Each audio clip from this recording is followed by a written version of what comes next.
जहां मां कलम पढ़ी प्यार सां कदमन खे चुमां जे दौर अवां जे मिन बि पाक हुजां जे दौर अवां जे मिन बि पाक हुजां मां कलम पढ़ी प्यार सां कदमन खे चुमां मां कलम पढ़ी प्यार सां कदमन खे चुमां मुंहिंजी आवाज़ सां मिठड़ा मुहम्मद आहे महबत दिलड़ीअ जी चाहत मुंहिंजी आवाज़ सां मिठड़ा मुहम्मद आहे महबत दिलड़ीअ जी चाहत योमे हशर में साईं कजां तो मुंहिंजी शफ़ाअत घुर्जे थी जन्नत उमा बदरी सदीअ में बि हा दीवानो अवाजो महबूब मिठा मुस्तफ़ा परवानो आवाजो हिन शेर में शाइर तुझे शेर लिखा थो असान जिया दौर उन्हीअ में बि लिखां असान जिया दौर उन्हीअ में बि लिखां जे दौर अवां जे बिन बि पाक हुजां मां कलम पढ़े प्यार सां कदमन खे चुमां मां कलम पढ़े प्यार सां कदमन खे चुमां घर मुंहिंजो अवां जे पिरी पाड़े हुजे हा शब रोज़ अवां जो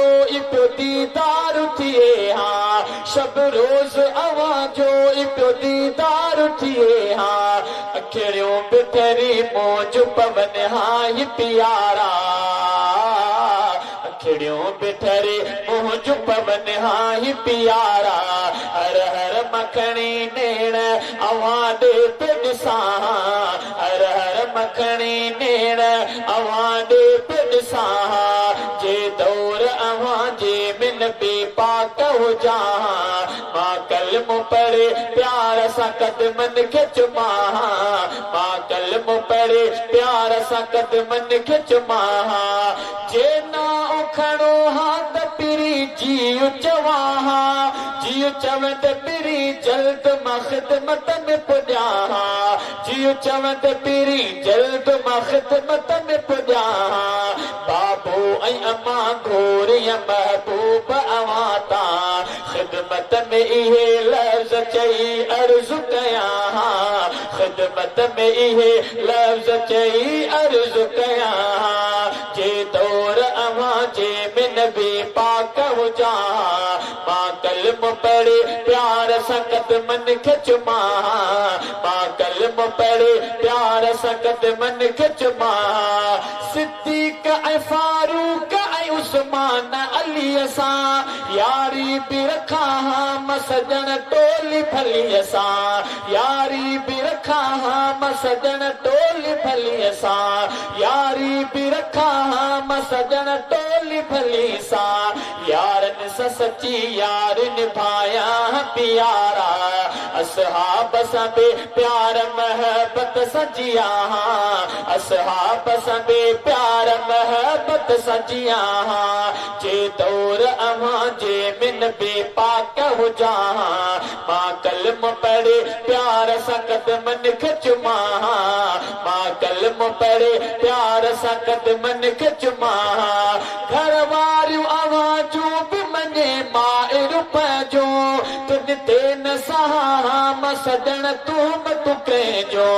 तिन ते न सहां मां सजण तूं कंहिंजो हिन दौर में बि तिन जो बचो गैरती आहियां हिन दौर में बि तिन जो बचो गैरती आहियां उन दौर में बि हरफ न अमिर नित सहां उन दौर में बि हरफ न अमिर नित सहां जे दौर अवां जे मिन बि पाक हुजां मां कलम पढ़े प्यार सां कदमन खे चुमां शहज़ादे मथां कुर्ब जो कादिर ही करे हा मीराणी अवां जे मथां घोर थिए हा मीराणी अवां जे मथां घोर थिए हा ईमान ऐं इस्लाम सचे दीन जे ख़ातिर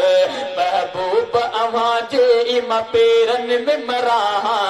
महबूब अवां जे इमा पेरन में मरा जे दौर अवां जे में नबी पाक हुजा मां कलम पढ़े प्यार सां कदमन खे चुमा